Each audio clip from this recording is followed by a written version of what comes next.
আসসালামু আলাইকুম ওয়া রাহমাতুল্লাহি ওয়া বারাকাতুহু। আলহামদুলিল্লাহ ওয়া কাফা ওয়া সালামুন আলা ইবাদিহিল্লাযীনা ইসতাফা, আম্মা বাদ।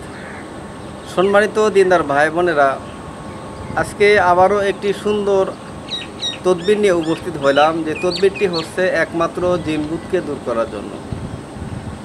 কোনো ব্যক্তিকে যদি জিনে আক্রমণ করে, দেখা যাচ্ছে ওই রুগীকে নিয়ে জায়গায় জায়গায় দৌড়াদৌড়ি করছেন, ঝাড়ফুঁক করছেন, তদবির করেছেন, তাবিজ তোমার ব্যবহার করেছেন। দেখা যায় ওই ব্যক্তি ঠিকমতো ঘুমাইতে দিচ্ছেন না।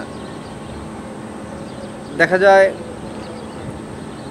ওই রুগীকে নিয়ে ফ্যামিলিগত সকলেই অশান্তিতে আছেন। তাদের জন্য এই তদবিরটি। ভিডিওটা দেখার আগে একটা লাইক এবং সাবস্ক্রাইব করে নিন। ভিডিও না টেনে সুন্দরভাবে দেখতে থাকেন, অবশ্যই আপনাদের উপকার আসবে।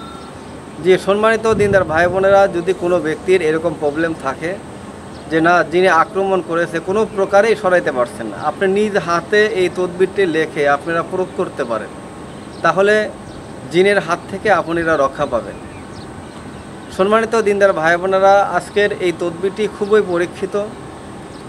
আপনি একটি বার যদি প্রয়োগ করতে পারেন, একটি বার যদি আপনি ব্যবহার করতে পারেন, আপনি বুঝবেন যে আল্লাহর কালামের কতটুকু শক্তি আছে, কতটুকু পাওয়ার আছে। সম্মানিত দিনদার ভাই বোনেরা, যে সমস্ত মা বোন ভাই বেরাদারের এই জিনের প্রবলেম আছে, জিনে আক্রমণ করছে, এই তদবিরটি 3 দিন অথবা 5 দিন অথবা 7 দিন যদি সলতা বানিয়ে যদি প্রয়োগ করতে পারেন, ব্যবহার করতে পারেন, জিন কেন, জিনের 14 গোষ্ঠী আপনার বাড়িতে থাকবে না, ঘরে থাকবে না, রোগীর কাছেও থাকবে না। এই তদবিরটি খুবই পরীক্ষিত। আমি তদবিরটি স্ক্রিনে দিয়ে দিব, স্ক্রিন থেকে দেখে লেখে প্রয়োগ করার জন্য চেষ্টা করবেন, ব্যবহার করার জন্য চেষ্টা করবেন। জি সম্মানিত দিনদার ভাই বোনের, আমি নিয়মটি বলে দিচ্ছি। দিনের আসরগ্রস্ত রোগীর জন্য মাগরিব অথবা এশার নামাজের পরে নির্জন স্থানে বসিয়া 3 দিন অথবা 5 দিন অথবা 7 দিন পর্যন্ত তাবিজটি লেখিয়া সলতে বানায় নতুন চেরাগে, নতুন কুফিতে সর্ষের তেল দিয়ে জ্বালাবে। রোগী কুফির সামনে বসিয়া থেকে কুফির দিকে তাকিয়ে থাকবে, মাথের দিকে তাকিয়ে থাকবে।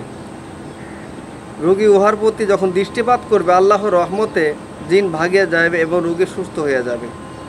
তাবিজটি খুবই পরীক্ষিত। যে সম্মানিত দিনদার ভাই বোনেরা, ভিডিওটা দেখার জন্য ধন্যবাদ। পরবর্তীতে সাক্ষাৎ হবে অন্য কোনো বিষয় নিয়ে। আসসালামু আলাইকুম ওয়া রাহমাতুল্লাহি ওয়া বারাকাতুহু।